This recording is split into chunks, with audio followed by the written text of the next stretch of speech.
What's up, y'all? Kofi Kingston here, and I would love to have a drink with Wrestling on the Rocks, depending on what that drink is, preferably non-alcoholic, you know?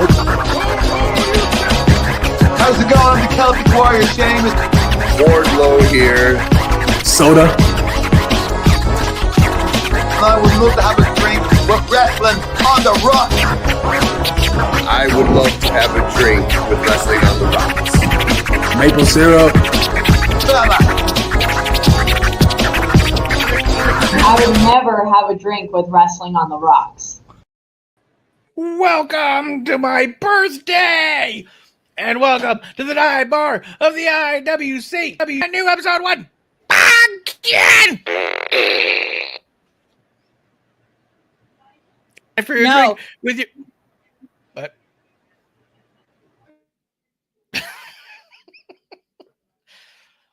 It's time for a drink with your drinking buddies right here on Wrestling on the Rocks, where every show is our first show and every day is my birthday of all days. Today is everyone's birthday. Ah! Thank you, Marv. What's going on with you over there? That was kind of weird. You got a lot of racket happening over there. What's going on with you? I know, right? Hold on here. Well, welcome to the dive bar of the IWC. It's episode 1 of your favorite show, Wrestling on the Rocks. Marv, happy birthday. But I just want to say it's a more important birthday today. Sorry, Marv. You are a rock star, but that's every day. Every it's day not always when you have the fucking mid-boss of the IWC celebrating a birthday. And he's even wearing a little sash like he was fucking Miss Congeniality. It says birthday queen. Birthday. Love it. I have a birthday queen sash on. I've been wearing it all day. We went all sorts of places and I wore it. Very nice. And I know Bailey would approve. It is 49ers colors. I don't like the 49ers, but just a little thing there. But happy birthday. So what did you do since you said you were around town, had the sash on? Yeah, we went to a AAA baseball game. Saw the Albuquerque Isotopes play against the El Paso Chihuahuas. So basically the feeder systems for the Rockies versus the feeder system for the San Diego Padres. And yeah, I was wearing it around. And they were doing a thing down there with Sports Center that was like they're doing 50 and 50. They're doing some show where they're visiting 50 different ballparks in 50 days. And today they decided they were going to do Albuquerque on a fucking noon on a Wednesday. And I was like, well, good luck getting people to turn up for a fucking Wednesday noon game without like a giveaway and shit.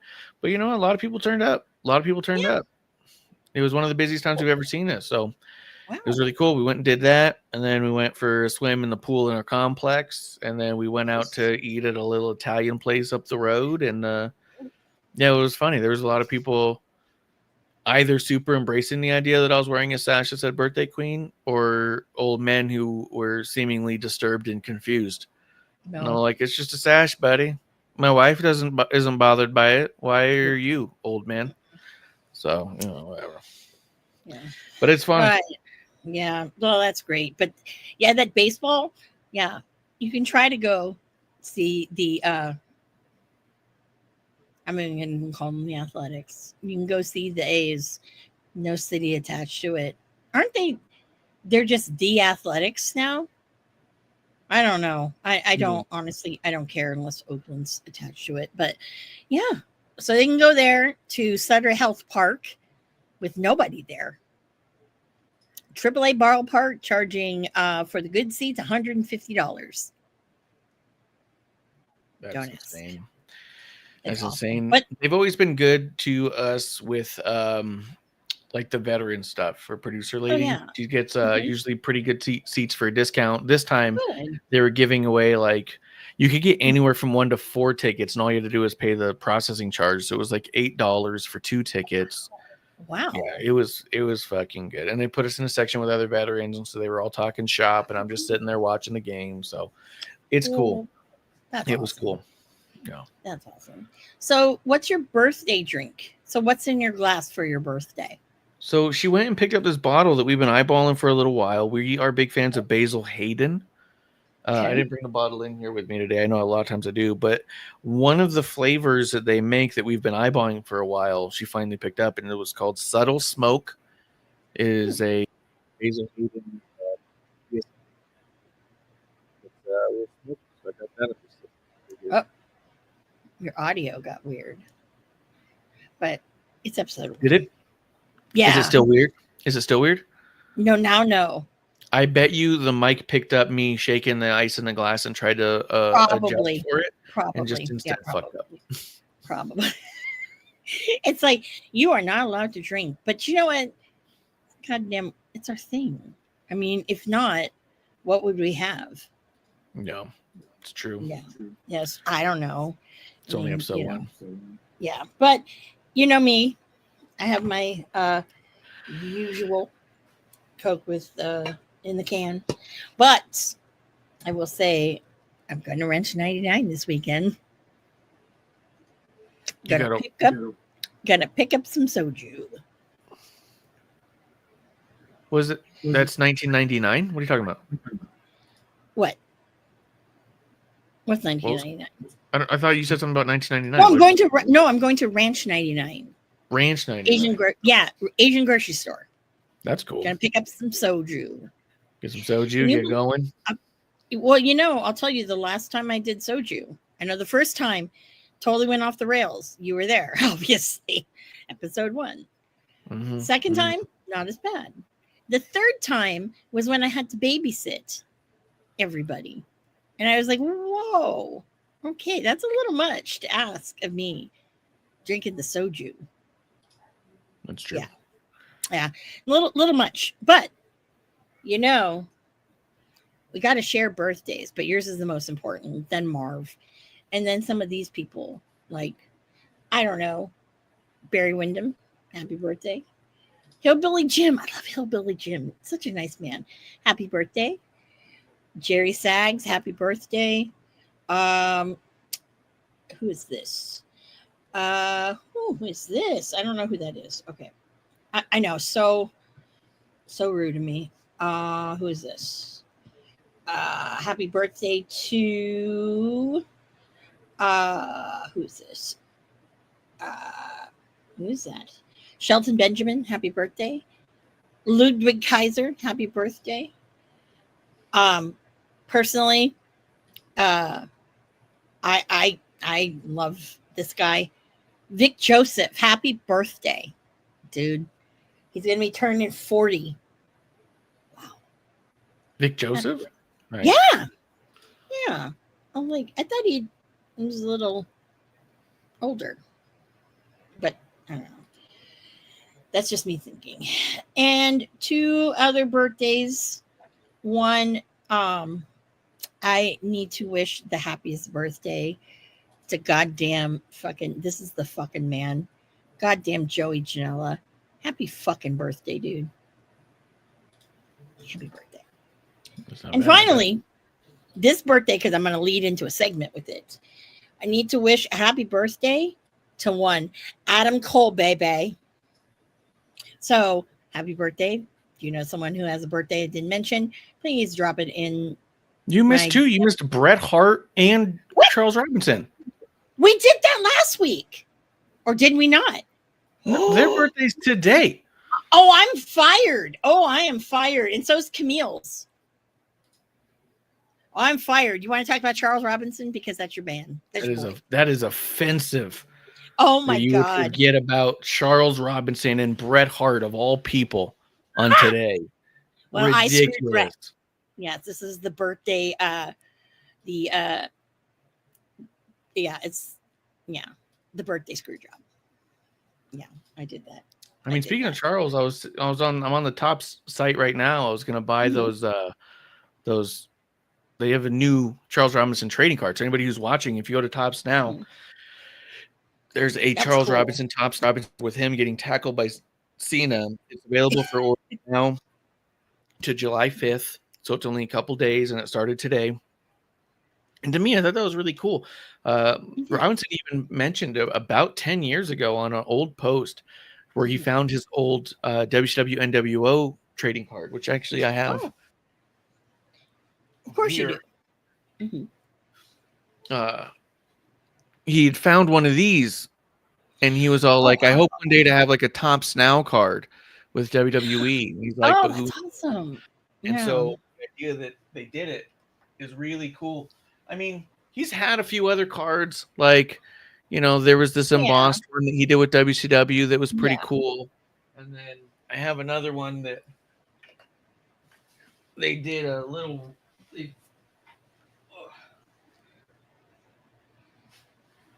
I need to get a new frame for this one. The last frame I had was not very good, so I took it out. But the regular trading cards, they had ones of a bunch of the refs, and then they did a small run where they were just doing like 10 prints of like big, large 5x6 versions of them. Wow. It was just a big fucking card. It's this one's I think number 2 of 10.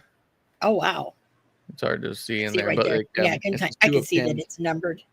Yes. Yeah. So yeah, there's only 10 of these, and I got one of those, and it's really cool. Awesome. So I like when he gets celebrated a little bit. I mean, I got a text that day from GR Lunar, old alum, and one of the first things he said was all like, look, the PLE was good, but Charles Robinson stole the show. He's like, it was my all-time favorite moment. And when I hadn't seen the moment yet, so I knew something was coming.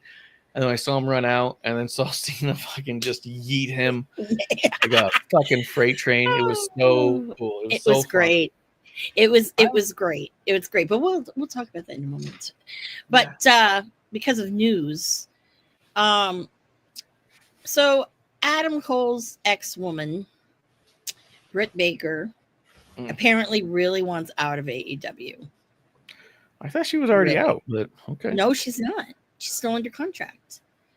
She's asked and was told no. Really? That's interesting. It's very interesting because she was fucking Tony's girl.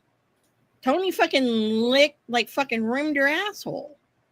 Yeah. To going to what she is now because she insulted Serena Deeb, who you never really fucking use anyway, Tony. I mean, seriously. Yeah. But a lot of people are buzzing about, she's going to go to NXT. I don't think so. I think so.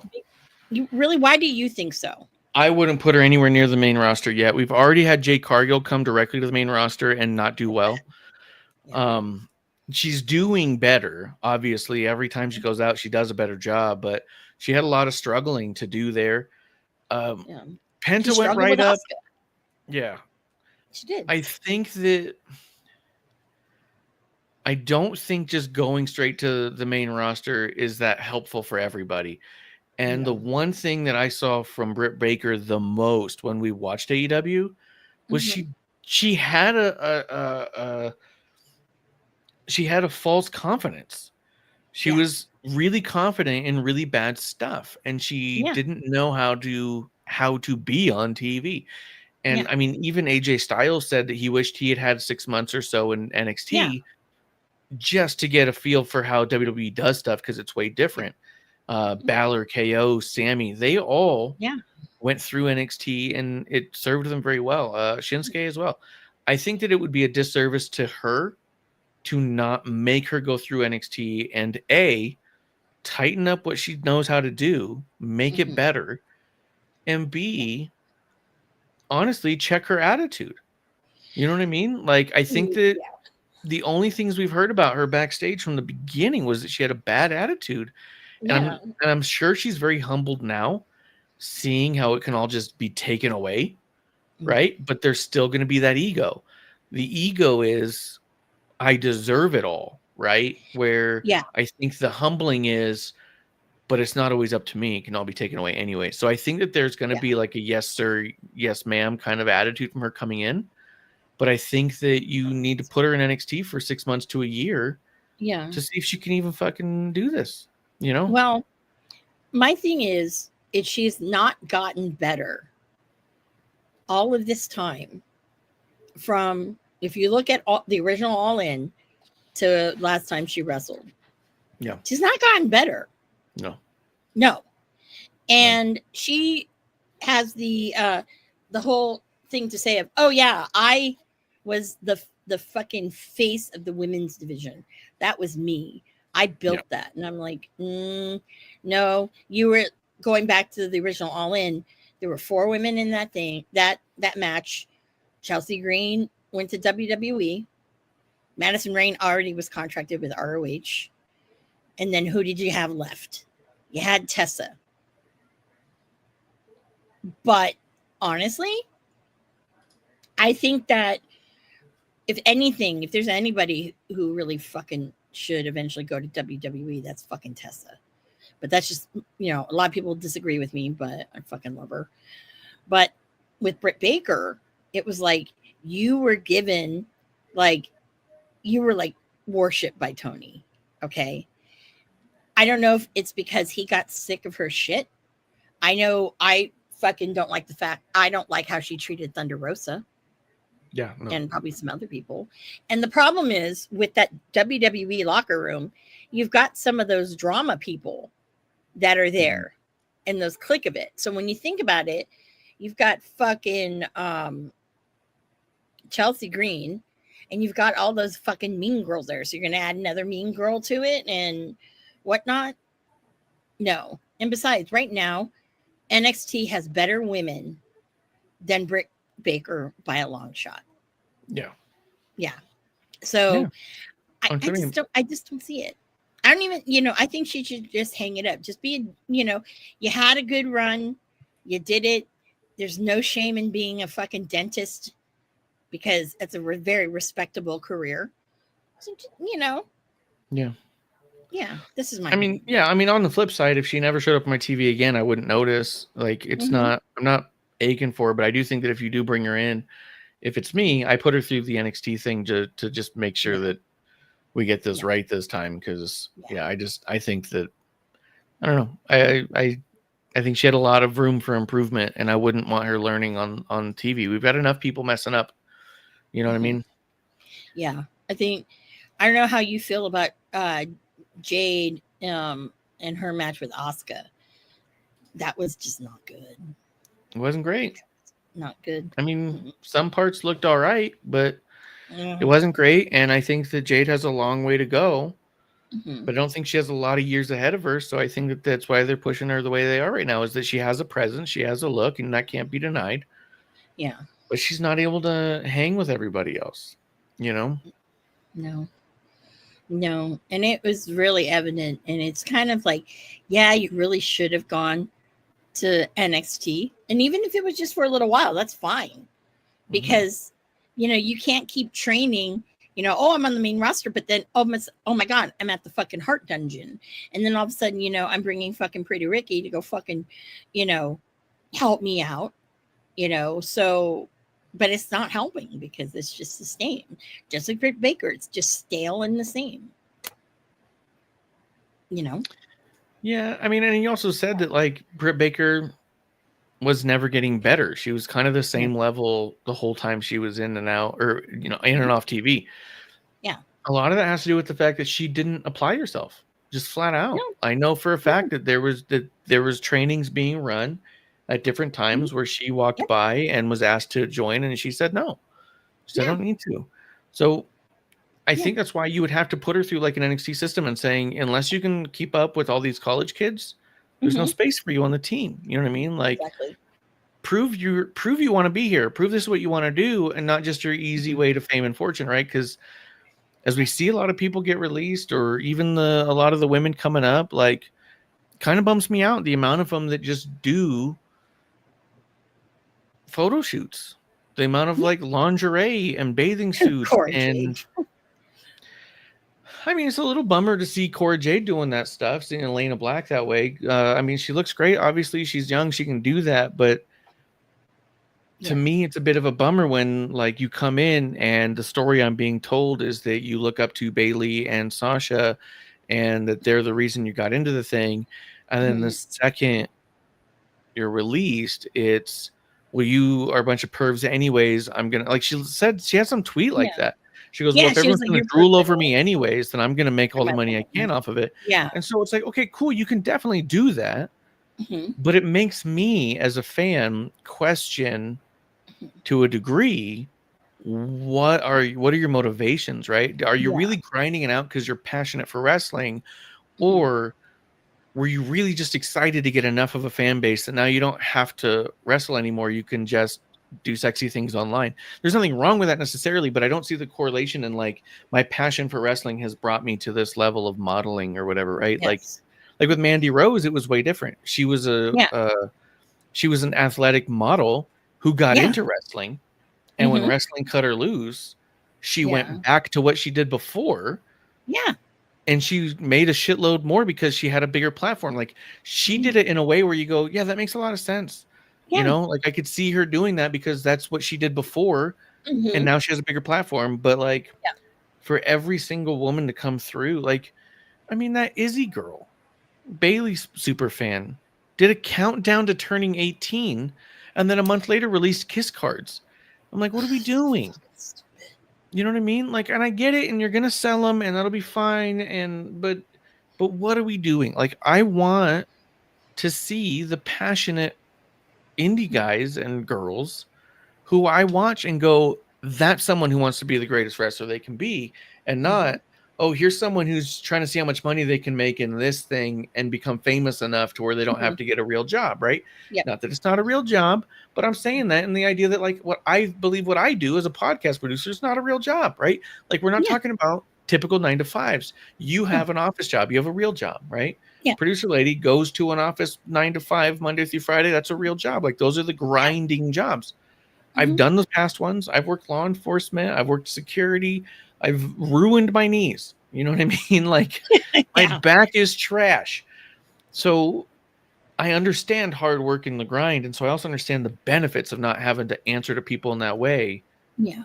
But I do wonder when I see someone go straight into that kind of stuff to be like, what are you doing this for? And then as it pertains to Britt Baker, I'd much rather hear that she went back to being a dentist than see her OnlyFans pop up.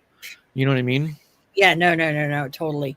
No, I think, with Elena Black / Cora Jade, whatever, she was always interesting to me because you knew, okay, she was always like, I love Sasha, I love Bailey. But then all of a sudden, next thing you know, started getting the plastic surgery, got the boobs, kind of like all of a sudden how kind of like Tiffany Stratton.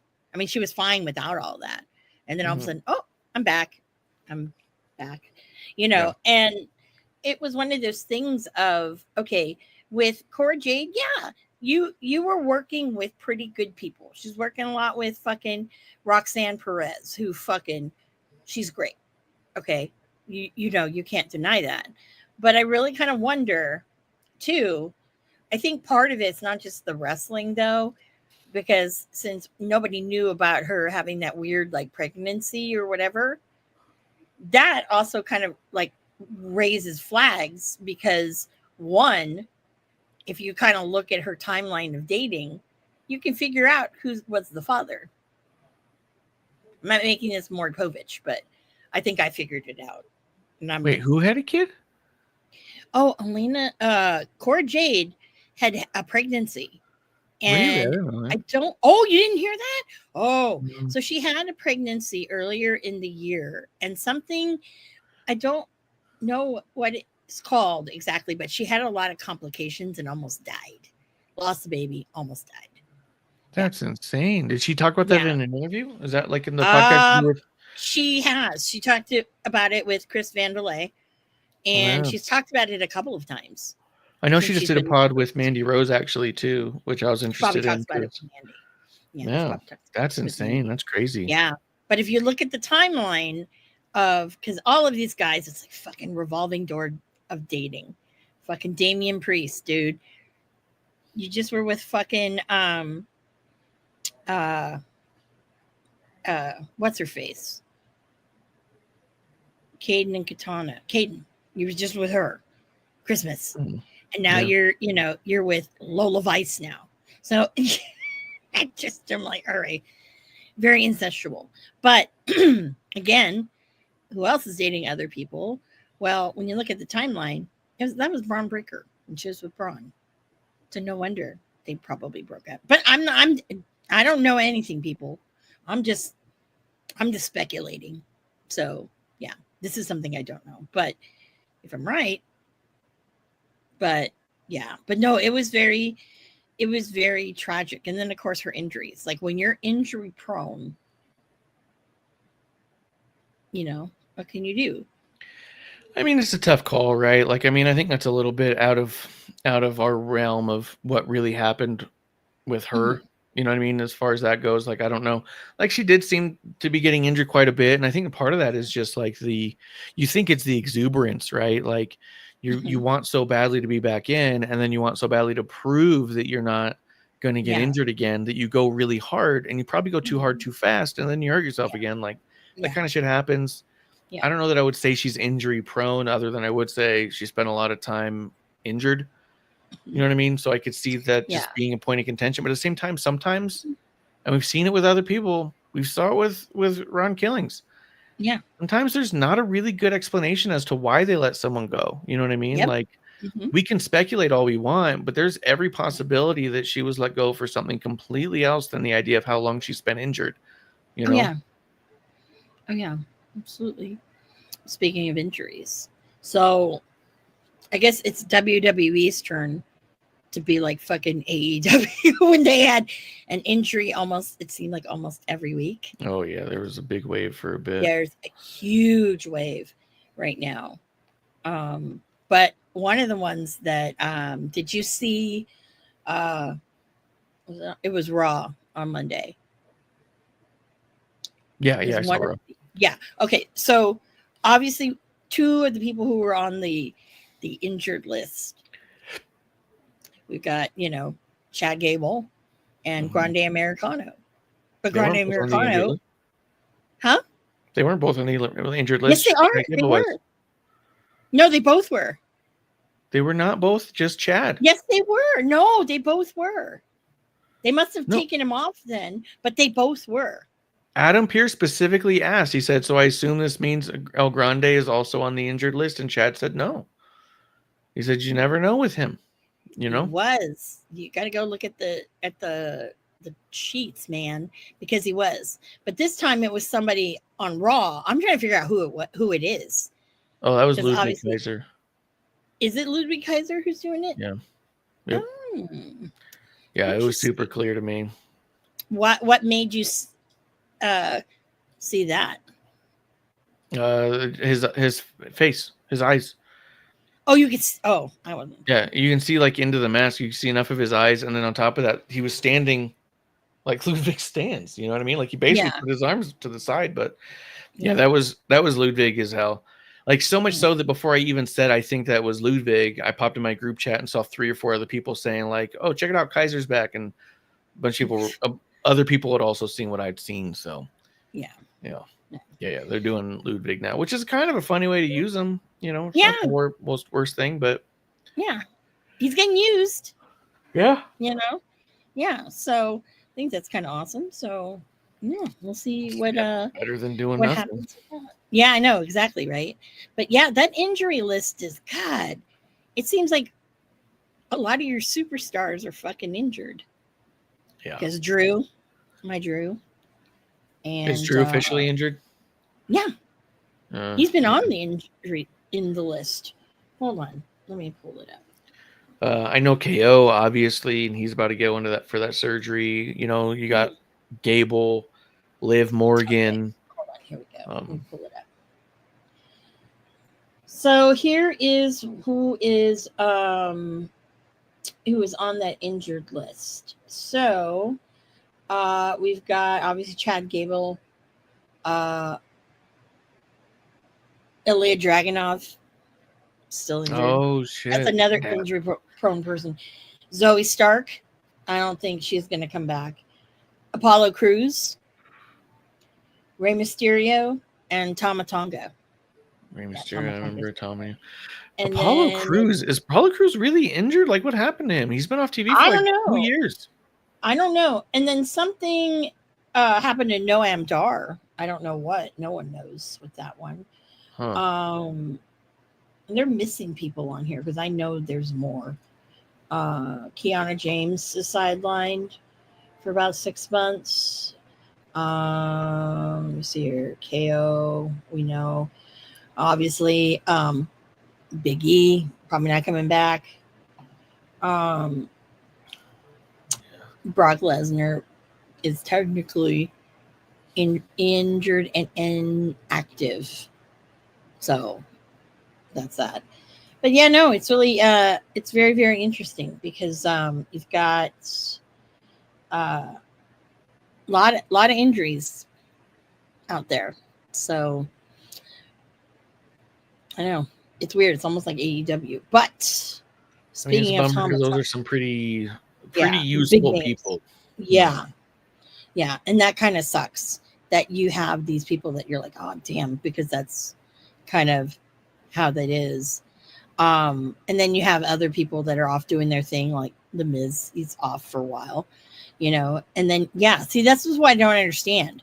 Like with Ron Killings, that was out of the blue, and you have all of these other people that, you know, because he's such a good utility person, you know what I mean? Yeah. So I don't know. I don't make these decisions. But speaking of Tama Tonga, did you see who debuted the other day? Yeah, I was really fucking confused because it sounded so much like Michael Cole kept saying Tama Tonga again. He just kept saying Tama Tonga. Yeah. And then after a while, they're like, oh, it's Tala Tonga. And I'll be honest, I don't, in a world that didn't even want two people with the same haircut, let alone the same name, like the amount of people had to change their name because like you can't have two Kevins, you can't have two Seans, you know what I mean? Like the amount of people named Starks. Yeah, you can't have two different Starks. You like the idea that they went with Tama Tonga and Tala Tonga. Like, come on, that's gonna be Tama Tonga, Tongaloa, and Tala Tonga is gonna be a bit of a confusion. Michael Cole has enough of an issue even calling people's matches as it is. He's really struggled with like who's in the ring at what times and stuff. Yeah, like, yeah. But I'll tell you what they went through. But he looked like a fucking beast. He looked good. Yep, looked good. Former Hikuleo. You know, it's funny because when I heard the name, I'm like, is it because the guy's like almost 7 feet tall? Is it because he's tall? Brought that up. Yeah. I'm like, where's the creative in this shit? Oh my God. Yeah. Well, I mean, it kind of works, but yeah. So I was shocked.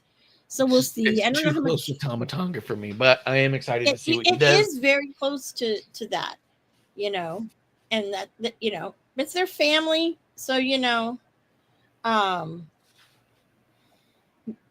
whatever. It's like all of those fucking Fatus and fucking this, that, all the Samoans. Okay. Yeah, but they didn't have names that were that close. You had Afa and Sika. Yeah. You had Fatu and Oh shit! What was his partner's name? The other head shrinker. Fuck. Head shrinkers. Samu. Fatu Oh, and yeah. Samu. Fatu That was Samu. sort of close, But not. but it's not Yeah. nearly as close as No. this, you know? No. Yeah, definitely. Rikishi. That's nowhere near. Yep. Yeah. Roman Reigns. So not fucking, no fucking Polynesian shit in that. Yeah. Mhm. So yeah, but it is kind of what it is. I'll be surprised with Hikuleo. I'm not shocked that he got the bypass for NXT because he was doing some pretty before he left New Japan. He was doing some really great work. He worked a lot with Rocky Romero, Was and he? you can tell. Mhm. Good. So that was kind of nice with it. Let's see here. So let's talk about Saudi. Let's talk. About Yeah. it. Did you I- watch the whole thing? I Yeah. watched the whole thing Okay. to the best of my ability. There's a number of times where matches started and I was like, all And right, you're I'll be just back in a minute, Mhm. because I knew goddamn well that the match wasn't going to go anywhere until somebody interfered. Yep. Because that's what they fucking do. Yeah. I, Absolutely. Absolutely. I'm going to pull up the results. Yeah. Fucking not shocked about Cody. I mean, yeah, it's not a shock. And again, it's Mhm. not exciting for me to watch No. a King of the Ring just have all the top guys fighting for the Mhm. same top guy spot. And you go, okay, well, Mhm. it was okay. Yeah. It was fine. I guess we're getting Yeah. Cody and Cena again. And I even said it. I thought I said it to you guys. If I didn't, I don't know why, Mhm. but I could have sworn I even mentioned, I guess this is a way to turn Randy heel on Cody. So when Yeah. they meet back up, something will happen. And so obviously all that shit went down that way. And you go, well, Yeah. I just Makes don't sense. love it for what it is. You know what I mean? Exactly. Makes sense. Makes total sense when you look at it from, in the long run. I think that with it, I don't know. I mean, I felt like this fucking pay-per-view was very predictable. Very. Like, I feel like I didn't have to watch it because I already knew what was going to happen. It Except was really, yeah. except when it came to fucking Fatu and Solo. Yeah, that was cool though. I liked watching cool. Solo and Jacob wrestle. I thought they had a really Mhm. good chemistry, which is They did. not a Yeah. total shock, but Solo struggled here and there. Yeah. So But that's okay. watching them together was really fucking cool. The breakdown, good and smart way to get that title off of Jacob. Yeah. 'Cause how else could you do it? Yeah, you can't, because it's like the guy is almost, it would be not believable for someone to take that belt off of him. But Yeah. the way they did it, you're like, oh, that makes sense, Yeah. Yeah. Yeah, that was exactly how I felt. I was all like, oh I yeah, enjoyed yeah, it. yeah. I enjoyed that match. Totally enjoyed it. Women's one, like I said, I didn't want Jade to win. I was kind of pulling for Asuka, but that match I thought was a mess. I mean, The it was kind of messy. the Jade Osco. Like I said, at the end of the day, this really showed me that this year's King of the Ring did not truly matter almost at all. Yeah, And that was, it's to like, me, just the give kinda them a like, crown, just give them a fucking crown. That's Yeah. all. I mean, I don't know. Let's see. Sammy and Karrion Cross was really well done. Oh shit, that was great. Oh my god. We need more Karrion Cross and Scarlett. I don't know why, but he's doing some phenomenal work right now. Yeah, he's I'm a fan. doing incredible work right now. Yeah. And I thought his work with Sammy was so great, so smart too. If you want Karrion Cross to be the bad guy, Sami Zayn and Saudi's gonna be a good guy. Yeah, absolutely. But I will say that also his book's coming out And I think he still might have ones that he's autographing left. I just They were out ordered there. mine 2 days ago. Oh, okay. If He you still go to has the Premier, autograph one. yeah, if you go to premiercollectibles.com, I just ordered the Natty one and the Carrying Mm-hmm. Cross one. Oh, very nice. Very, very Yeah. nice. Yes. Said this before, but you know what? I really fucking love goddamn fucking I like to call her MMA Natty. Yeah, this new Fucking version great. of Natty is so fucking cool. Oh my god, it's so amazing. I'm just like, man, this is no. I hope that she does Bloodsport again next year. Because man, that fucking match was great. That was great. Loved it. I mean, actually, Bloodsport, let's be honest, that whole card was great. Yeah. Period. It was great. Yeah. And I was glad that, yeah, that was my first one too. So I was just like, man, this is pretty much worth the collective package I got. You know, that, and then obviously Spring Break, fucking phenomenal, up and down. Yeah. Got to see Sabu kind of die in front of me. Rest in peace. Jesus. Yeah. Yeah. You can ask my buddy John. I was like, oh my God. I'm like, John, is fucking Sabu dead? There's all this fucking blood. And he's not really fucking responding. I'm like, what the fuck? I go, I can't see people die. That's my big thing. I don't want to go to wrestling to see somebody die. I really don't want to see that. Oh, makes sense. Yeah, but yeah, definitely I'm having to save pennies. I'm also having to save pennies because why?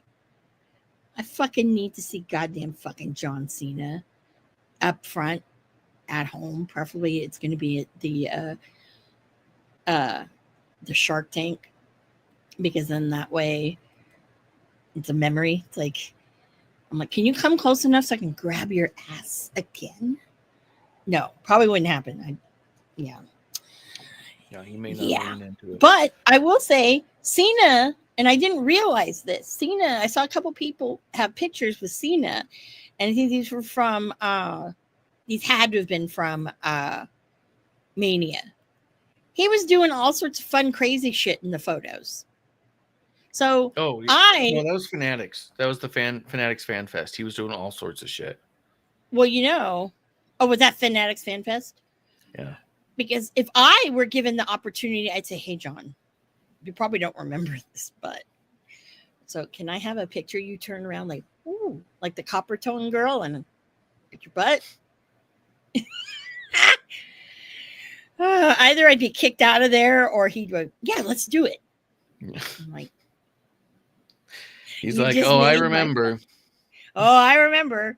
And you also fucking kind of slapped my hand really hard when I met him and he signed my 12 rounds DVD. And he was like, he was talking to me about something. And then I said something that was kind of funny, I guess. I don't remember what I said. And he started smiling with the dimple.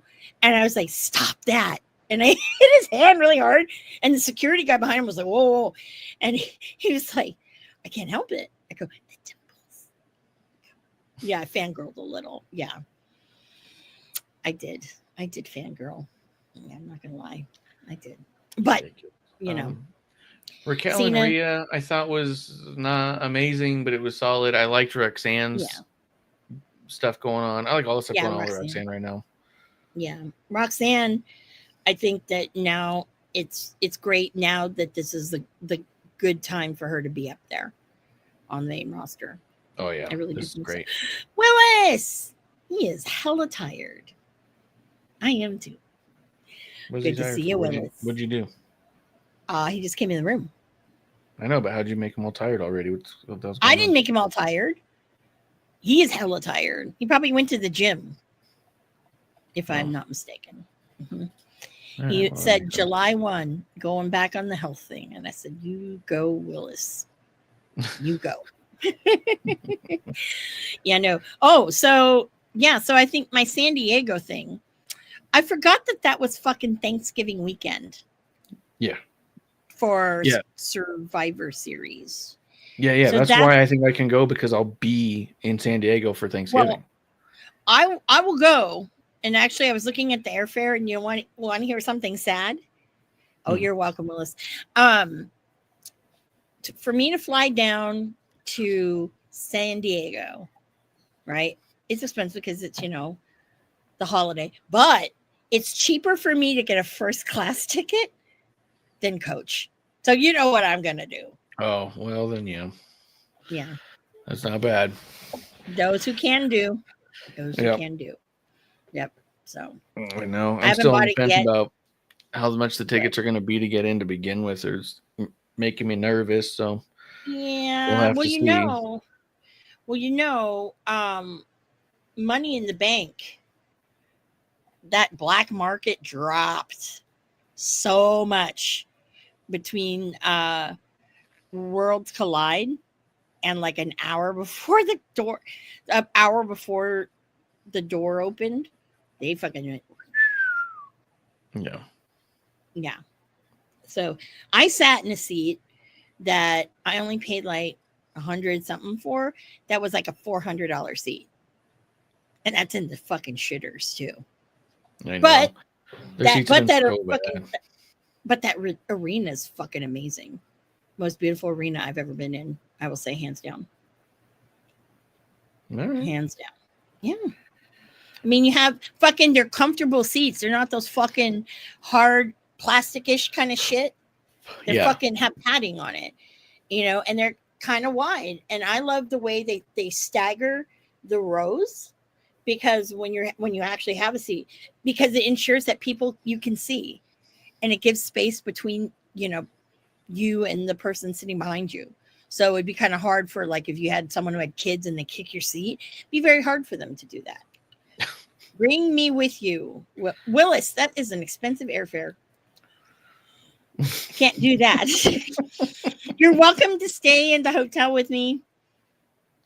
But yeah, I've decided that I have 2 rooms on hold right now. I'm like, do I want to be cheap and stay at the Westin a little further? Got to do the whole fucking Uber thing, or Lyft, excuse me, not Uber. Or I also have the Marriott across the street from the fucking the fucking ballpark, whatever the fuck, the ballpark. Yeah. Leaning toward that. Yes, it's more expensive, but I was going 3 days, but now I changed my mind because I'm like, oh, Thanksgiving. Yeah, because I'm probably have to take my mom to who's ever hosting. So yeah, that's a bad idea. Yeah. So I'm like, I'll just go that. Well, my grandma's out there, so for Thanksgiving I like to go. But yeah, what did you think of the Cena Punk? Okay. Let me take it to before. Well, actually, let me ask you this before we get into it. Do you think that fan question was staged? He was a plant. Yeah, it felt really forced, and it didn't feel natural, and it also felt like penance. It felt like Punk has to do this now. You know what I mean? It didn't feel like authentic. It didn't feel genuine. It didn't feel like it came from a place that made sense. And that guy didn't seem to be like hurt by it. He wasn't angry. He wasn't. I'd been pissed. I mean, what the fuck are you doing? Yeah, he was pretty chill. And he was kind of like, okay. And like, it's cool and all, but like, I felt like that was Punk eating crow. I felt like it was corporate Punk doing what TKO wants. Yep. You know what I mean? I felt like that this was Punk having to bend the knee. The whole thing felt like Punk having to bend the knee. And that part of it I got such a kick out of, because I did too. It made that fucking promo that Cena did even better, even more real. Like he said that you're Mr. TKO. You know what I mean? He's like, you're not the voice of the. He's like, you're Mr. TKO. You're a corporate stooge. Like, and there he was doing it. He was doing and being everything he always spoke out against. Yeah, and I thought it was fucking when he came out. It's like word life Cena, and he tried to rap. The Punk Life thing, that was so embarrassing. The Punk Life thing, I was like, dude, you clearly, that proved to me and it should prove to a lot of people really isn't that good on the mic. When you think about it, It was terrible. it was some of that shit was whack. I'm like, please tell me they just said, okay, here's your guidelines, and he just did it on his own. But that was just so dumb. It was like, okay, I get it, because Phil needs to fucking save face and not look like, I mean, he was roasted and then fucking everyone ate the carcass, and then they roasted the rest of the carcass again. Yeah. I mean, shit. So I did think it was a plant. And of course, underneath me, it says, see, what did I say? So this week it's not, I told you so. It's, see, what did I say? And that match had a lot of it. And I will say, Cena is one of those people. I'm going to take that back. I can't name or tell you a bad match that John Cena has been in the last decade. Can't tell you one. If you can tell me one, yeah, but that's just me. It depends on what part you're talking about. I mean, a lot of the matches he's had recently have had really terrible endings, but I don't know that he did poorly in it. You know what I mean? Like I even said the Cody match, I hated the finish, but up until the horrible finish, I was edge of my seat, like into it. Like, yeah. I think that with Punk, this was one that was really, I loved all the callbacks. I loved every single one of them, and it was great. And I thought, like, honestly, I said, this is how it should be. This is how it should go down. Like, there should be some of these things. So when I saw, Charles Robinson run down, I'm like, oh my God, this is fucking, I've seen this before, and it was just great. Like everything, and had me rolling on the floor laughing. It was just I love the relationship that Robinson has with Cena. Like Cena requested Robinson for when he won 16 at Rumble. There's a reason that the picture, I mean, I have it here too. I'm a Robinson guy. There's a reason that Robinson's holding up Cena's hand when he won the 16, and it's because that Cena knew how much Flair means to Robinson and wanted him to be in the ring for when he tied Flair's record. And that was really important to both of them. You know what I mean? Like, and Robinson has said over and over again, he's never, ever asked to be on a match, ever. Yeah. He's never said, can I have this one, or I'd like that one. He just accepts whatever he's given. And I've even asked him before, and he said that he doesn't personally know of people specifically asking for him in his match. So where you and I can both speculate that there's no way people haven't, he maintains he's unaware of people if they have. Although in interviews, Cena's mentioned Robinson specifically for that match. Edge mentioned specifically wanting Robinson for that best match in the world or whatever. To see the Cena holds him so respected. He goes, I want you in the ring when I tie your hero's record. And then on the same page, fucking shoulder tackle him like he's trying to rob him. So fucking. That was fucking great. I was like, oh my God, the fucking error that Cena had gotten doing that. And I was like, same with Braun Breaker, man. Some of these guys in that spear, I'm like, Ricky, you need to watch these dudes. Because Braun did one, I think it was a couple of weeks ago, where it was like, dude was like a fucking missile. Like, woo, the arc of him going up and then coming back down. I was like, Jesus Christ. But, I think that was really cool of Cena. I would not be surprised that if in Cena's last match, Robinson's going to be the ref on that. I can totally see that. Yeah, I wouldn't be shocked.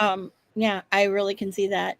The thing about with refs and stuff, like asking to be on matches, it only brings me to fucking one person who I think is probably one of the only people who ever asked, like, oh, can I do this one? Fucking Aubrey Edwards. She's trash, but she's not the only one. No, There's a number of refs who have, and to be honest, I'm not gonna go into the details because Yeah. I don't want to upset anybody or anything, Mhm. and how I get information sometimes is privileged, but I think one of the reasons Robinson never did was because Robinson was pulled off of a WrestleMania main event Mhm. because another referee politicked to get into the match. And so Robinson was as pro as can be. I've never heard him say a bad word about the dude. I figured out what the match was. I figured out who it was. I've even heard that guy tell his story, and he tries to play it up like this whole other thing. But you listen Yeah. to it and you read between the lines and you go, oh, yeah, he politics to get in.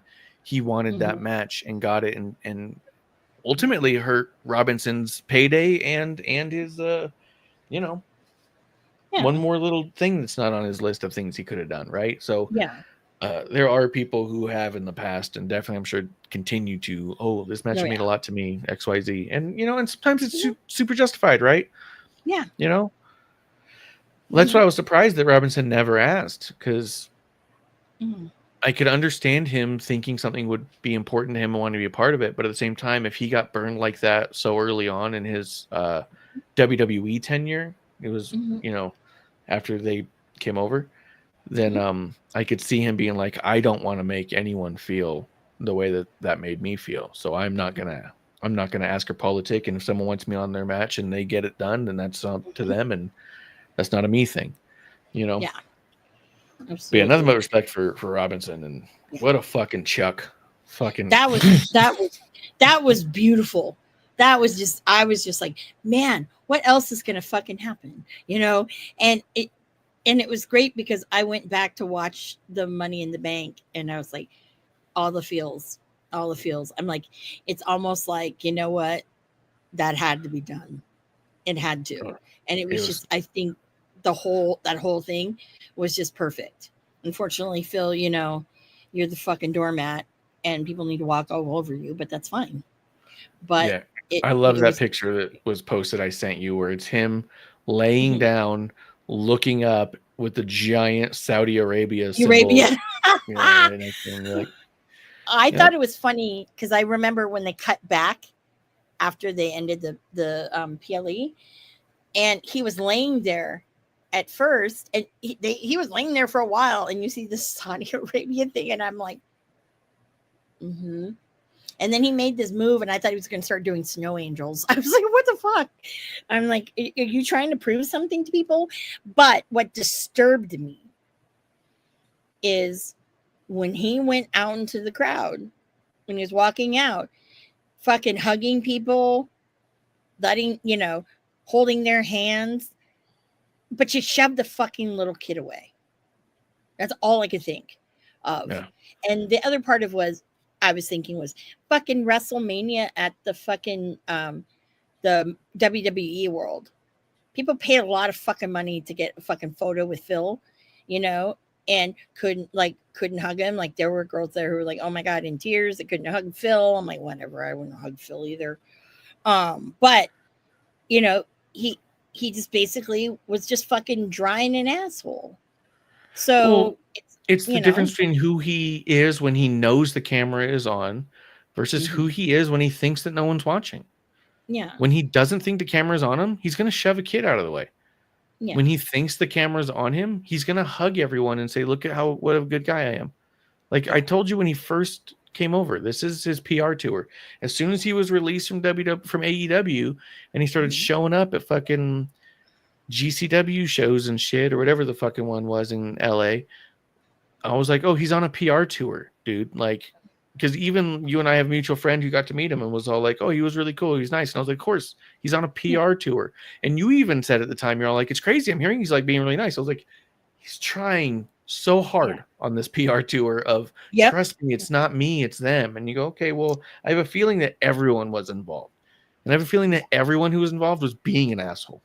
Like, I don't think anyone here in that whole story of all the AEW stuff, I've not heard one mhm, side of any story that made me go, that guy was just a stand-up dude doing all the right things. Every single person involved, I'm like, what a dick, dude. Like, guys, I'm just like, fucking get it together. I've never asked this, but I kind of want to ask Ricky, like, come on. You're fucking blowing smoke up that guy's ass.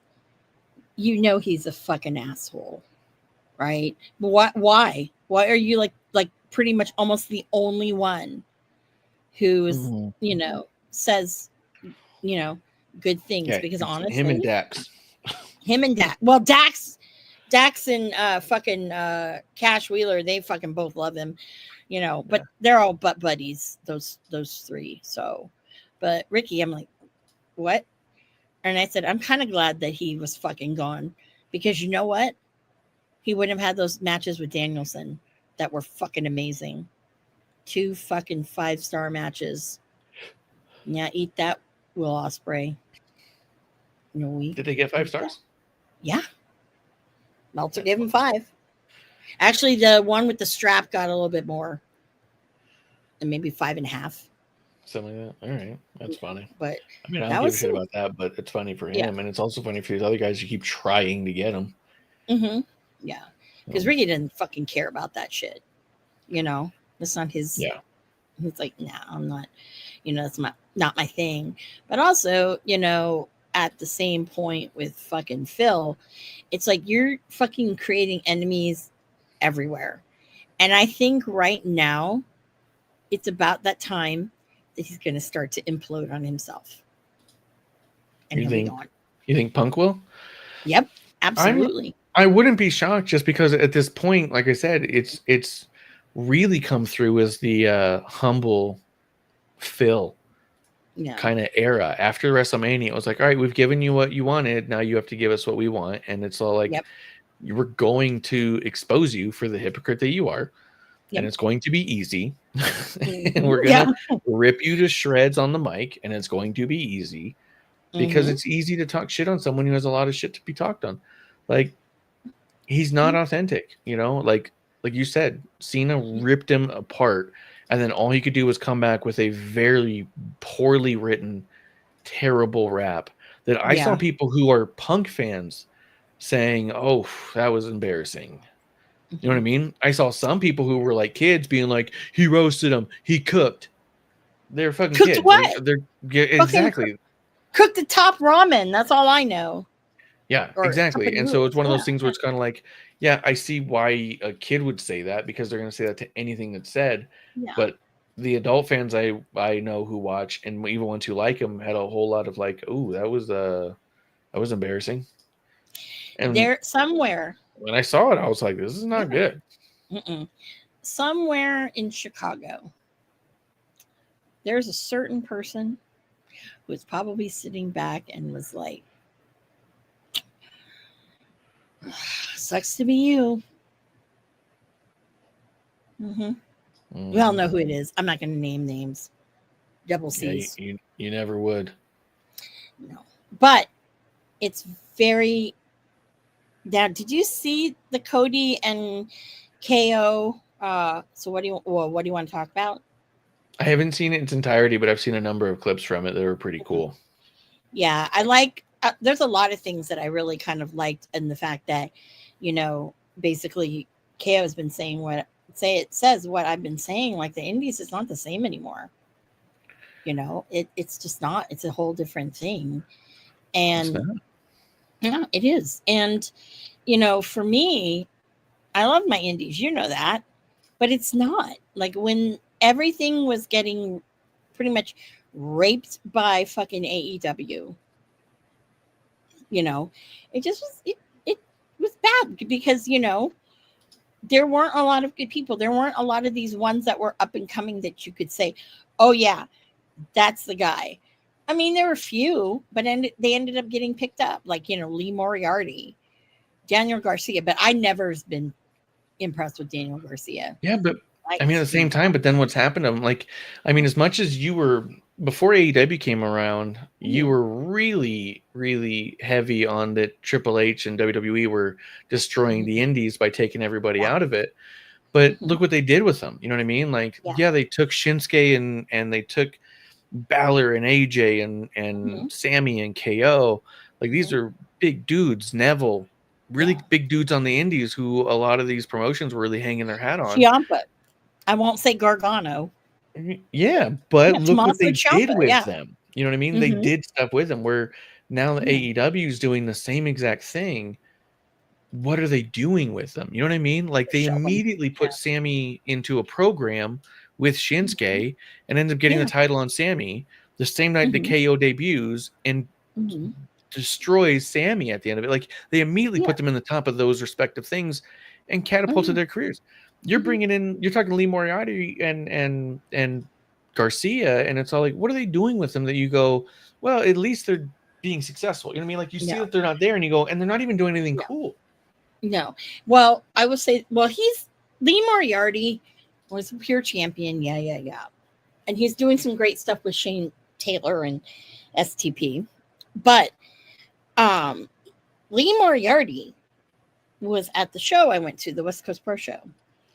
And I will say this.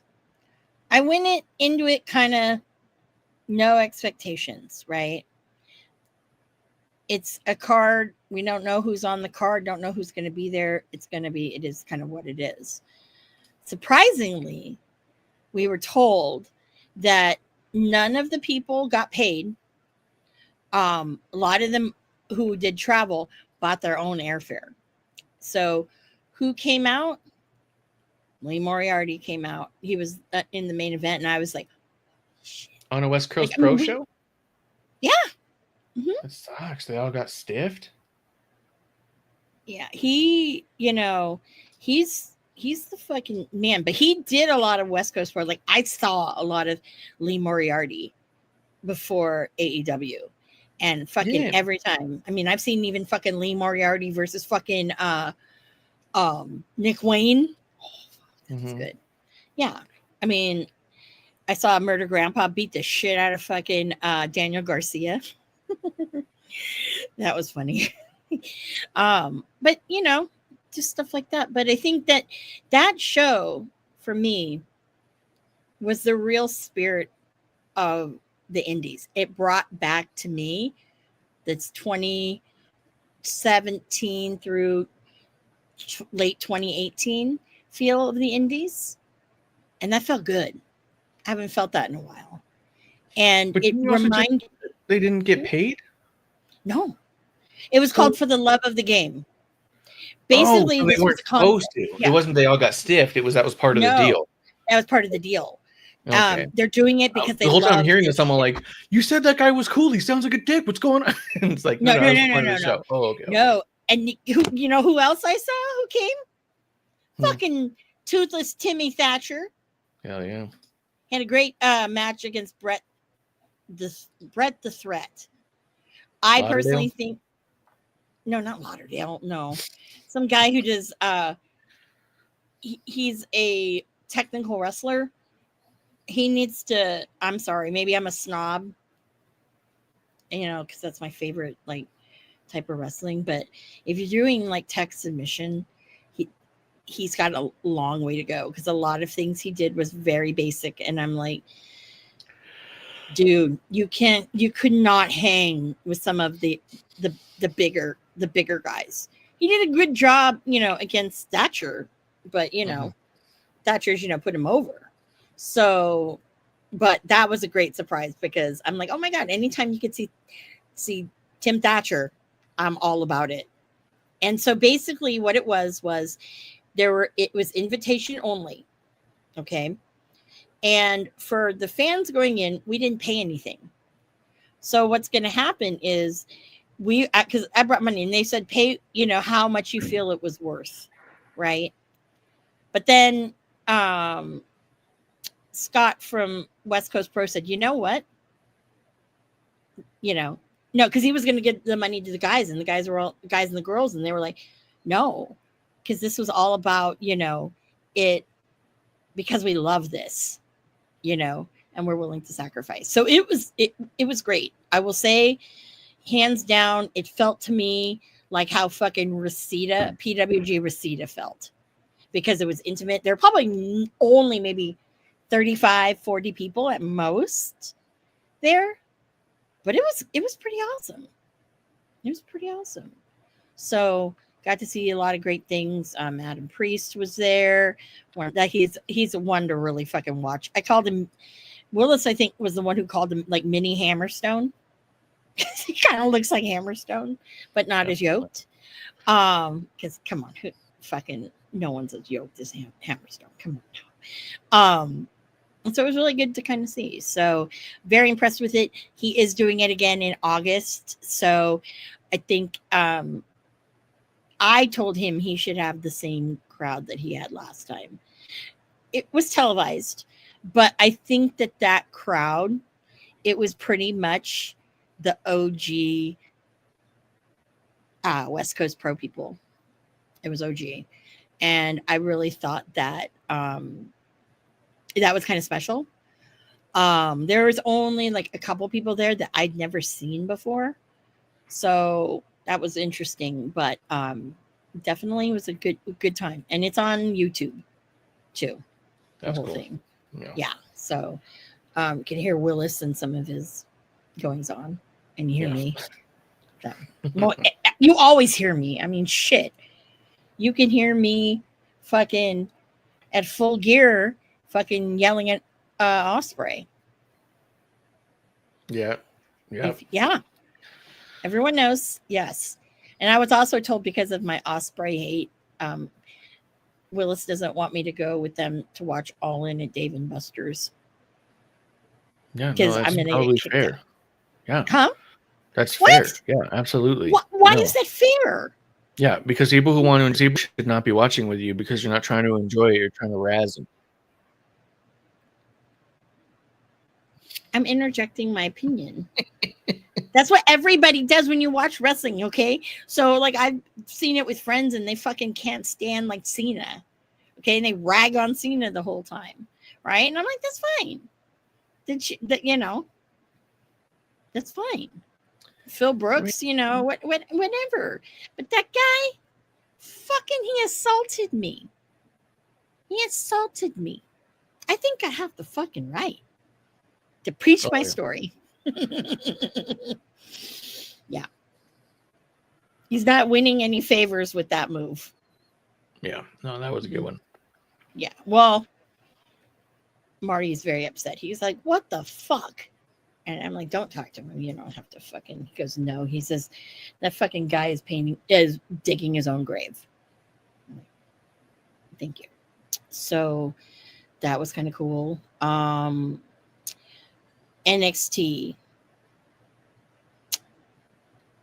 Interesting things. That's my observations. I really don't think that Jordan Grace needs to be going up to that main roster anytime soon. She's bad on the mic. She's bad. I mean, bad. And same with Blake Monroe. She needs some help. Just to get all those. She has to get the fucking AEW isms out of her before she can even really kind of flourish, in my opinion. Obafemi, now you guys now have me on the whole thing that he's fake. You realize that, right? I'm sitting there listening to him talk, and I'm like, this is fake. Thanks, Marsh. Well, then I looked it up, and remember I told you he was born in Nigeria, but we don't know the rest. Yeah. But that could be a fake accent. So I'm sitting there like, is it fake? Is it real? It doesn't come off very authentic to me. It feels a little forced, the whole thing. But I don't. Who do you know from? Who do you know from Nigeria? I lived in New York for like 6 years. I worked with a few. You worked with a lot, some people from Nigeria. Yeah. Oh, okay. Yeah, it's a melting pot out there. It is crazy.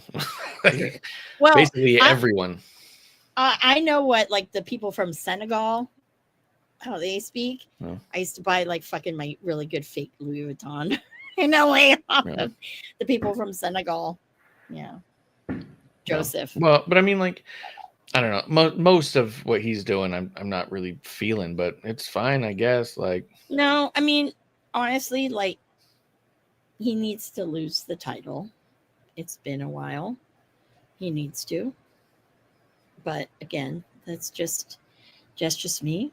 I did enjoy Joe Hendry versus Wesley. Did enjoy that. You wouldn't because you don't like Joe Hendry. I will refuse to watch it. I I know. won't even give it a shot. I know. Yeah. You know, one day Joe Hendry is gonna fucking surprise you, and you'll say, you know, Amanda was kind of right. He's not bad. I should maybe No. believe in him, No, I don't think that will ever come up. dude. Fucking my Drew put him fucking over so hard when they were in Scotland. Fucking put him over so fucking hard. I was like, That's funny. love you, Drew McIntyre. Hearts to you.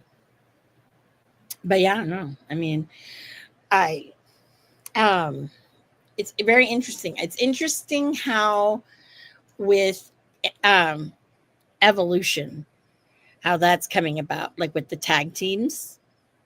That you've got a tag team from NXT, you've got a tag team from Raw and from SmackDown, and was there one more? No, it's Raw, SmackDown, NXT, and then it's also, you know, the tag team champions, the women, Yeah. right? Okay, that's I don't right. love adding the NXT. Like, I get it. I asked about it because I was like, why is NXT involved in this? And someone, you know, they brought up that, like, well, they unified the titles a while back. And yeah, I get that makes sense, but I mean, maybe they're defended on NXT a lot more than I know. But it does feel a little weird to have two former NXT champions Yeah. having to prove that they deserve to be tag champions by facing NXT talent. Like I totally get the idea of like, hey, you got to face our number one contender from SmackDown and Raw, but to also be like, and also NXT. Like, I just think that NXT gets forced into the conversation so often in ways that I'm just all like, what? You know what I mean? I just don't know what team you would put up there, to be quite honest. Like, It'd have to be that one with Sol Ruka in it. I don't see why you think would use they'd the do other that? two. Sol Ruka and God,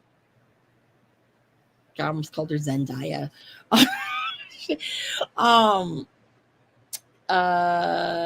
Zarya. Sorry, yeah. They look great. They're awesome in the ring. Like, yeah, I have a feeling that would be the thing, you know, that would be the team you would use because that's who you'd want to highlight. That's who you'd want to show the rest of. And like, I get it from a like a non-kayfabe mentality of like, hey, let's highlight NXT talent on Evolution. Like, for sure, I get that. Yeah. But from a kayfabe perspective, it's like, why are they involved in this? So from non-kayfabe, yeah, absolutely. If you're gonna have a team of NXT, that's who I would have because that's who you want to show the audience. This is who we have at NXT. You should also watch NXT. But as far as like the story to get to the match, it's like, okay, I guess NXT's in it. Oh yeah. I think I did watch that Sol Ruka and Zarya versus Izzy Dame and Tatum Paxley. And I thought Tatum Paxley and Izzy Dame actually worked well together.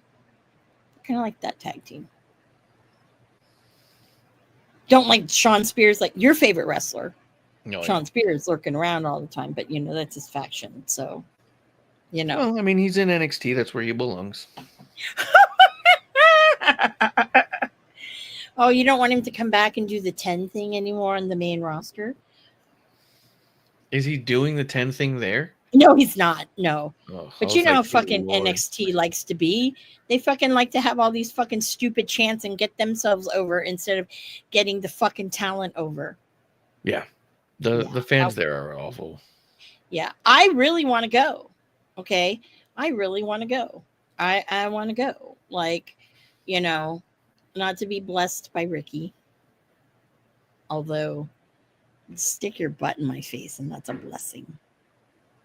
Just like right here. Just like that. Okay. Anyways. I hope that we're getting an end to Ricky and Ethan Page. Yeah.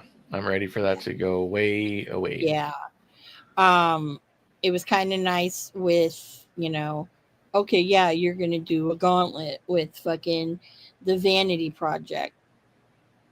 Like, why is Evolve all coming over to NXT a lot?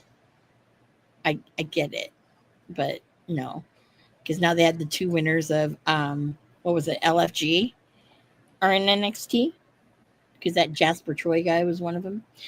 But I know that obviously Ricky's gonna win.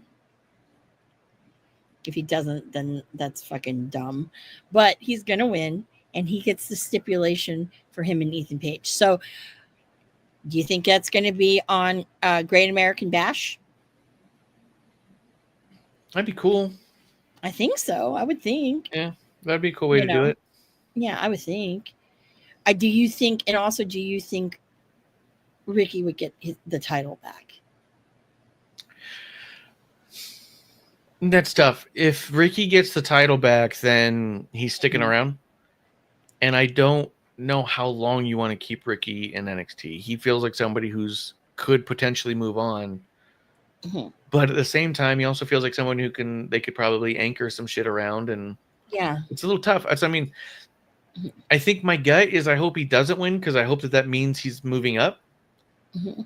But if he does win, you go, okay, they're going to start building some shit around him. I think that if he wins, it's an indication he'll be in NXT much longer. Mm-hmm. And if he loses, it'll mean that he's not going to be there that long. You know what I mean? Yeah. No, I still feel that there's really no spot for him on the main roster. And that would almost be like suicide. You know what I mean? And he just got over fucking being fucking riding the pine, at a wrestling company because there wasn't anything for him or whatnot, right? So that's where I kind of am like, not yet, because there's no where you can really put him. I mean, but we said the same thing about Roxanne, that where the fuck does she fit in? And they ended up putting her in this Judgment Day thing, and it's working out really good, Yeah. It's Too hard bad to Liv got say. injured, because that would have been really, really good with everything. Well, I mean, but the good news is Liv can still talk, so they can still bring her in from time to time while she's healing. Mm-hmm. And the other good news is this is allowing a little bit of, they can't drop the ball, but it's allowing Raquel and Roxanne to carry that ball that Liv had, and they have to do it good. You know what I mean? Like if they fumble, if they can't pull it off, if they start slacking, then it's going to look really bad for the Judgment Day, and it's going to be a setback. But if they hold their own, it's going to be great for them. Like this is a pocket that could be really good for them. Really good for Roxanne. I think for Roxanne, this is like the perfect kind of position right now. I mean, yes, it sucks that Liv got injured. However, with Roxanne, I think that you can definitely, she's going to make her mark. And I think also too with Raquel, it's just going to make Raquel better. That's just what I'm feeling there. Yeah, that's just my feeling. But again, I don't know. Like, I think they need to fucking either graduate some of these motherfuckers or let them go. Trick needs NXT feels crowded. It's very crowded right now. Nick, and then you got that goddamn fucking Tony D'Angelo fucking drama, which is fucking boring as fuck. You're sitting there. Actually, there's more. It feels like there's more women than men, to be honest. Because you've got, I mean, most of the people who are coming over from TNA are men. So it's almost like they're lacking in whatever weird way. But I think at this point in time, if Trick doesn't move up, just fucking let him go. No shame. TNA can pick him up, Mm-hmm. I can see that happening, Fucking Chase U. I hate that it's coming back again. But I saw that change. I could not fucking believe they're still doing it, but I don't know. I mean, just started it up again 2 weeks ago. I'm like, no, we don't need this.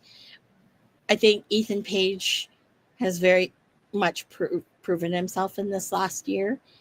He can go to main roster, and there's stuff for him to do. Yeah. Yeah. Because now that you don't have the Miz for however long the Miz is gone, he's a good replacement in that mid card area. Yeah. With him And being I heel. still don't know why. And I know that it's not like the worst thing, right? Like, I still don't know why Hammerstone is still kind of floating around MLW and NWA and all that. Now, I mean, I even saw him talk about it recently. He's in a good place. He's making comfortable money. He doesn't have to worry about his bills. He's having a lot of fun. He's loving the matches he's having. And I agree with all that sentiment.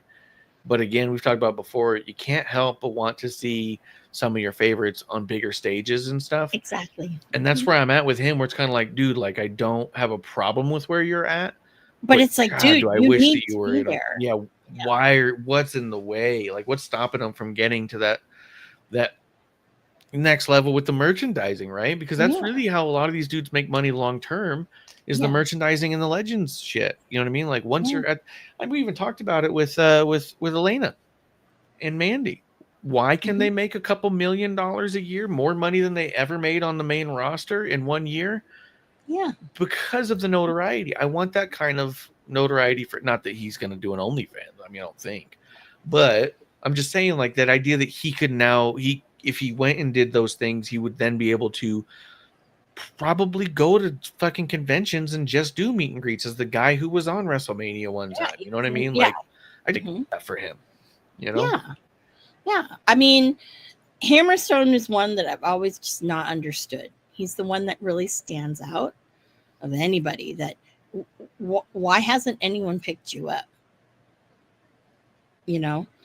And I think he needs a bigger platform. I think that there are very few people that I think now need a bigger platform. There's some that I think should step back a little bit because it's not their time. Yeah. They're really not ready for it. I mean, most of them are all lie in AEW. But there's a couple in WWE. Yeah. I could deal with that. Johnny Gargano. Go back to AIW. There's no shame. There's no shame. You ruled that place and you fucking taught indie wrestlers. Anyways, I digress. But yeah, no, I mean, I will say this. Seeing Ricky on that bigger stage, I'm gonna cry again. That was just like, for me, like the moment. And I'm like, wow. And even I think he realized it too, in that moment of, damn, I'm here and whatnot. And I think that's kind of cool. Yeah, it is. And that's just what I want for, like I said before, I'm really happy that Blake Monroe's getting where she's getting, because I've been following her since when I could afford her shit for cheap. And now that I'm all like, I probably can't afford her shit no more. Like, that makes me excited. I just bought my first tattoo shirt and it's fucking expensive. And I can't afford anything else. Like, what's horrible is I would see Fatu almost every fucking other weekend.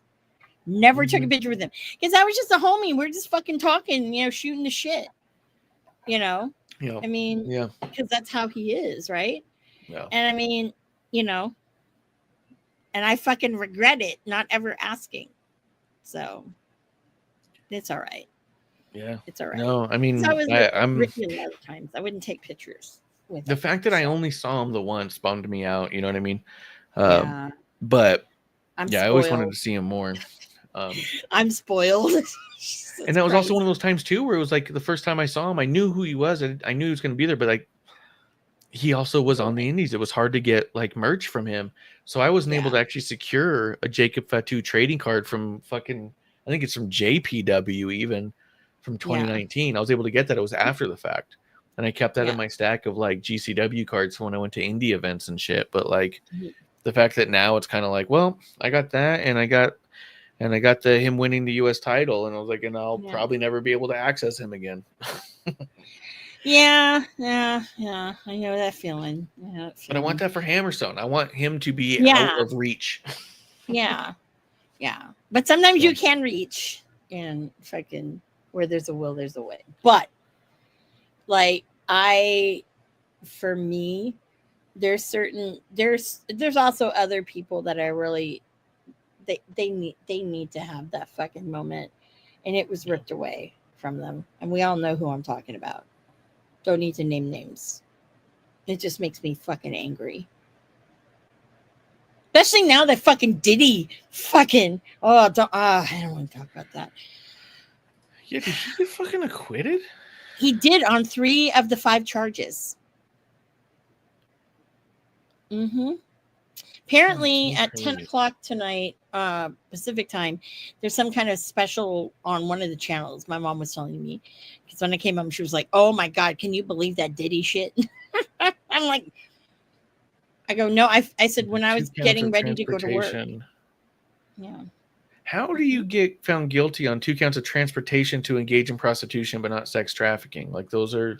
I know that very doesn't similar. make sense. It is, and honestly, I know exactly. I could tell you exactly how it happened. Though I know how that happened because I was in a couple of juries that had lawyers that were just fucking dicks, and like they really harp on at the end the whole like letter of the law sort of law, like remember it's this specific, and they'll also push the edge of beyond a reasonable doubt to with certainty, right? Beyond a reasonable doubt means you're allowed a reasonable doubt. Yeah. You know what I mean? There is a level of reasonable doubt you're allowed to have. You can have some doubt. Is it a reasonable amount of doubt or is it an unreasonable? So most people think that it's beyond a matter of fact when really it's not. So I don't know. I don't want to get into the whole law thing, but I know that it had to do with that lawyer chastising the jury. Yeah, I don't know. I also think that if you're on that jury, because it's not like people don't know who he is. Yeah. There's that feeling of I don't want to be one of the ones who fucking took him down, you know? Yeah. But then again, fucking R. Kelly got the book thrown at him, but whatever. Speaking of wrestlers that should be in jail, I'm just kidding. We all know where I'm going. Fuck. He needs that on his record. Yeah, then you can't be coming back into the States. Oh, I should have done that. Man. Oh, so dumb. So dumb. Because they could have denied him from coming into the States. That'd been funny. Yeah. Was there anything else that you wanted to no. I mean, that's pretty much, what it is. I'm excited that, next week there's a lot of fucking wrestling. Fucking AEW fucking trying to fucking pull out their dick and piss on fucking WWE, and WWE, we don't fucking care, but we have this fucking full stacked bit of shows. Not too I am stoked to see Saturday Night's Main Event and Evolution 2. Yes. With his sloppies, I think a lot of the story, I think that it's funny when I listen to like old timers talk about it and stuff. They talk about the death of kayfabe ruining the industry and stuff, or how it would. And then, we as all fans start going, you're so dumb. Wrestling's more expensive than ever. Yeah. Wrestling's more popular than ever. And all those things are true. But I do think that all things are true. I think the death of kayfabe has created a lazy wrestling environment where, hey, I even saw something somewhere where people were starting to acknowledge that Cena's heel turn is largely a failure because the crowd will not stop cheering for him. I was like, yes, they're cheering for him because he's giving them what they want. Like this is the most babyface thing. But I do think that the death of kayfabe brought in a mass amount of fans who understand that it's a work and all that junk, but it also gave the talent and the writers and the creative and the bookers the leeway to say, the fans will just play along. Where before, when kayfabe was real, it was we have to convince them so they're emotionally involved. Now all they have to do is provide enough for us to play along with. And I think it's kind of shitty. It makes it a little less fun to watch some of it. Not all of it. Some of it's still great and compelling, but there's large chunks where you go like, what the fuck is Seth Rollins doing? Like this is what he's got, one of the most poorly written stories in the last like 5 years. Like he's been going on this arc that has never been explained in any way. I don't get it. It just looks like. And the thing is they don't care. And if you ask them about it and they go, well, he's selling merch. Yeah. Well, they're singing his songs. Yeah. The fans will play along because we all like him and respect him. But that doesn't mean that what you're doing is being done well. It just means that we're all playing along. And I think Seth is a big example of the crowd playing along for a long time. And it's also part of the reason why it's like when he comes out and does stuff, I go, okay, we're going to get a lot of nothing. Yeah. And the other guys will have a match. You know what I mean? Like, we're not getting anywhere. Yeah. Cena is a big play along kind of guy at this point too. And it's like, it's just a bit of a bummer. As much as I'm excited, there's so many things that you turn on now and kind of go, I guess it's just wrestling, isn't it? You know what I mean? Yeah. Like, I just wish that I felt the passion from them creating the stories the same way as us when we start yelling at each other. Like, it's more important. It means something. I feel this and that. I wish that I felt that on the other side. More often than not, I feel like as fans, we're far more invested in the fucking people producing the product, because they've got nothing to. They look at the numbers, the metrics. Everything's all fine. We're making more money than ever, so nothing's wrong. And you go, is it? Well, my thing is with Cena and this heel like run. This thing that he did with Phil, I think, was the first time in this run where he really is enjoying it and had fun with it.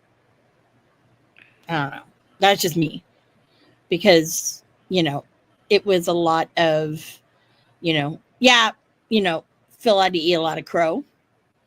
But at the same time, it made it kind of that believable. Because, hey, here's this guy who's beloved, supposedly. Everyone loves him. They all fucking sing a song.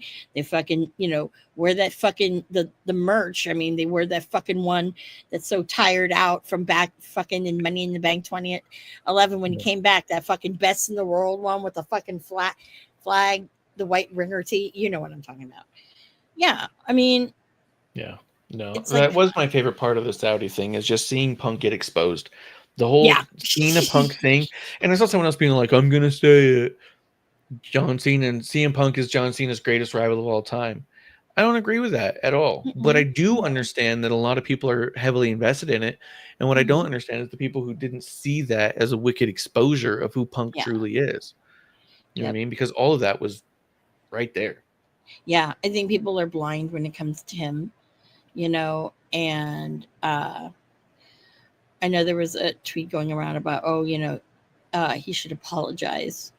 Or whatnot, or someone had said there's other people he should apologize to, right? And I was like, yep, the biggest one. And they're like, he's never gonna do that. I said, not that's until someone pays him money to. Yeah, or get some Saudi kid. I mean, what am I gonna go fucking run up to him at a fucking airport and have him shove me? Oh no, I learned my lesson about people shoving me, wrestlers shoving me. I need to defend, yeah, and make a complaint with the law. But hey, is what it is. But exciting, lots of exciting wrestling. I know the only reason why I'm excited about Great American Bash is because I believe that Ricky Starks Saints is going to win his title back. Yeah, I think so. I think it's very possible. I just want... Yeah. I know people are like, oh, he needs to be... No, I think there's some things with Ricky, and this is my honest opinion. There's a lot of things that when he went to AEW, he got very lazy with a lot of fundamentals and whatnot. Like, he knows he could do it. Right. But there's this air of, you had people blow smoke up your ass. Yeah. Did you get better? Yeah, you've gotten better.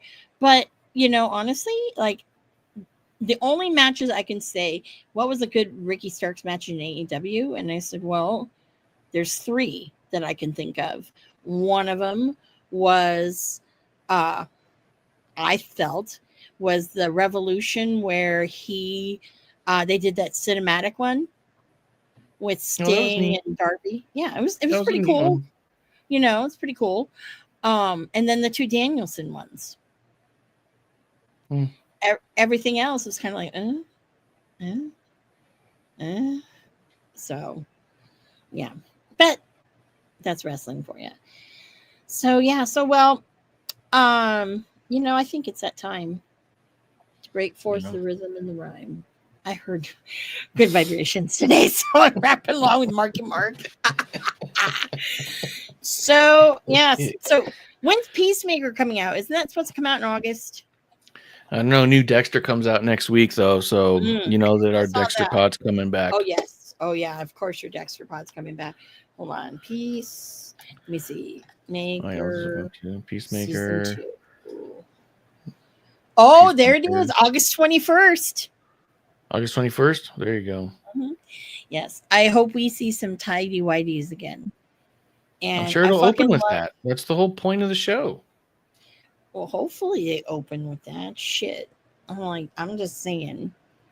And I am very sad that I thought no one would have gotten the Funko Pop of the Tidy Whitey signed. I thought I would be original and the first and the only, but I guess not.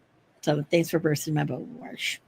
I mean, there's a couple. There's not a ton, but well, I know. Oh, I didn't tell you. I can't believe I fucking spaced this whole thing. We went to a convention over the weekend. Okay. And I met Tank Girl and baseball legend Lori Petty from League of Their Own fame. And Very she was nice. super cool. Very nice. But then also we were there because I didn't realize, and we found out Friday night about the convention. The convention started Friday morning. So we'd already missed a day. And so, and Saraya was going to be there. And this place was like 15 minutes from the house. So I was like, look, let's go. And so I went down there, and so I got to meet Saraya, and we talked to her for a few minutes, and she was really fucking cool. She signed my Schamburger I've had for fucking looks like 7 years. And this figure I got actually more than 10 years ago because I'd gotten it. Honestly, I remember getting it at a Big Lots the same time I got an X-Pac figure, and I thought if I ever meet her, this would be so great to have signed. And it's the one where she's holding the titles. Yeah. And it's one of those ones too where the box, just the way they presented it, looks fucking good. And she signed it Paige and Saraya. And the Schamburger print I got, which I'm sure people have seen it. Let me grab it. You know, the pink one. But I might as well bring it down. Yeah. This one. Oh yeah. And it's a great one. I've had it for a long time, but she signed it Paige and Saraya. And what's funny too is when you look closely, it almost looks like it's part of the print, but like she started signing it with like a purple paint pen, and it died right away. So she stopped and then did it again with just a black marker because I asked her, I was like, hey, look, Sharpies look better on this stuff anyways. And she did it with the black marker, and so it gave it like this kind of like shadow. But at first I was all like, she was first off super impressive, really cool, opened up. We talked about things that we probably should not be talking about. And things I can't say on the air. But it was really fucking cool, the fact that she was willing to open up with me about some stuff and talk about things. And then she signed it. Oh, she was so fucking cool and impressive. And producer lady brought the lip gloss that she did her makeup line the one time. She brought it because she still had it. And she was like, look, I brought this just for fun. And she was like, oh my God. And she goes, I love that. And goes, what's it like? And then so they started talking makeup. It was cool. But she signed the Schamburger. And at first I was like, I just wanted to say Paige is all I wanted, right? But she goes, I'll do Paige and Saraya. And she starts signing it Paige and then writes Saraya. And at first there was part of me was all like, man, that really kind of dates it, right? Like it makes it so you can tell she signed it later. But then I thought about it, and all of the sold prints they did through WWE back in what year was it he did this one? 2019 were signed Paige. None of them were signed Saraya because she was Paige. So then it occurred to me, I was like, oh, I think I actually have a way more unique piece now. Yeah. Like I have a signature that probably most people don't have on that print, you know? But yeah, it was really cool. Now I meant to tell you about that. Now you make me want a fucking Ricky Stark's Saint signature on something. Yeah. What? Yeah. I don't know. What? I don't know. His trunks. But a pair of trunks that he wore both. You'd have to find trunks that he wore as Starks and Saints. no, because Saints is on the ass. He didn't ever do one just like an R and an S or some shit. There's R and an S on it, but it on his ass, he's always had Starks on his ass or Saints. You know, on you'd his be the ass. one to notice. I'm not the only one who notices. Okay. I'm not the only one, because I just want to say this. Okay. There is a Tumblr out there, and also on Reddit. There's a fucking whole fucking little, I don't Reddit, so I don't know what those things are called, but there's a whole fucking bunch of people that fucking post wrestlers' asses, male, That's pretty not good. female. Sorry. And you know, honestly, some of them that they post are trash. You know, they are. I'm not gonna lie. Some of There's them are some trash asses on here. There's some trash asses on here, but you know, Ricky's never disappoints. However, they did show one that I was like, wow, that is the most unflattering fucking photo of Ricky's ass I've ever seen. No. I was like, Well, wow, I didn't know it could look bad. Go But- figure. You know. But So Marsh, if where if can Soraya everybody? comes out in your Yeah. area, go out of I your want way to meet her. her. She was great. Yes, I She want was to meet amazing. her. She was incredibly approachable, super Mhm. friendly, super Mhm. gracious with her time and everything. And Yeah. the only thing I regret is I didn't splurge for the photo, because the photo was kind of pricey in my mind. But then when I left, Yeah. I was kind of like, I should have just fucking Mm, done should've it. done Like, it. Yeah. No, but- no. But I Yeah. got these two really cool pieces that I've been wanting for a long time. So That's and I got a awesome. great conversation. So That's awesome. but outside of that, I'm just around, man. I'm just producing baseball podcasts. So keep an ear out. You'll Yeah. see me around. I'm a birthday queen. Yeah, guys, you forever. want to give Marsh a birthday gift? Go to Venmo at Rough Marsh. Get him a gift. You know, hell, True. you Buy can me a put drink. things- You buy him a drink. You know, if you want to fucking, if you really want to fucking get something nice, like start to help fund. I know now that you have the Fatu jersey. What's your next one? The next that thing you I'm going to get from the WWE shop, Yeah, well, the next one you're really kind of eyeing. I'd have to look. There's some really cool LA Knight gear. was The gonna next thing say- that I'm ready to that I'm like holding off Drop on the coin. Okay. is the Cena. Whenever he does the San Diego gear, that's going to Yeah. be the next big thing for me. Well, that's a given. That's a given that you need to have that, because honestly, you know, that's a shit. So anytime I've seen Cena, obviously, I got the shirt. So I got the one at Money in the Bank for LA. I got the one at WrestleMania. Obviously, it didn't go to, but you know, I was there. Oh, but you know what? As I'm looking at it, so first off, the LA Knight Mhm. vest itself is fucking cool and on sale. You know what? I But- saw 4 of them at Money in the Bank. People were walking around with it, and I was just like, that is fucking cool. Yeah, So, I want that you know, vest. I was like, that is fucking badass. It's I on think sale that's right now too. badass. $90. I'm looking at his shit now. Oh, he has Yeah. underwear? Oh, Uh, dude, I didn't know that he actually sold the shirt of him, you know, the one him crossing the Yeah. Delaware. I Yeah, didn't so realize fucking that. I fun. was like, that's fucking dope. I want one of Yeah, those. that's fun. Did not realize that. But if you look just below that, there's the Mhm. and below the Funko Pop is Mm-hmm. those faux pro sphere where it looks like the vest with the shirt on. Those Yes. shirts I like a lot That's cool. because That's he's got kinda 3 of them. He's got a red one, a blue one, and a yellow one. If you keep scrolling, Nice. you'll see all 3 of them, and they're so fucking good. So, but yeah, Man. that would be the Oh, next, shit. probably the next thing. You know what's funny is the LA Knight ones in the Dodgers color. I did not see that. They did not have that at No. Money in the Bank. What the That's a fuck, fail. dude? Like, That's a fail. Jesus Christ. Like, that's so fucking stupid. You know, that's just me. Oh yeah, that is dope in the blue. I like that. Yeah. I think I like that or the red. Yeah. But even though the yellow is kind of classic LA Knight. But you know, yeah, guys, if you like put some pennies together, 4 people giving Marsh $10, he can have a fucking LA Knight shirt. That's a good Yeah. That's a good point. Yeah. I Totally do mean, it. Swear to you God. I know, will. I mean, I'll tell you this, like myself, first of all, okay, this is how you know someone is, hold on a second. Why can't I find you? I'm waiting for two things. Okay. Obviously, Ricky has two shirts, and you can choose between having it black or Heather black. I'd have the Heather one because that's a little different.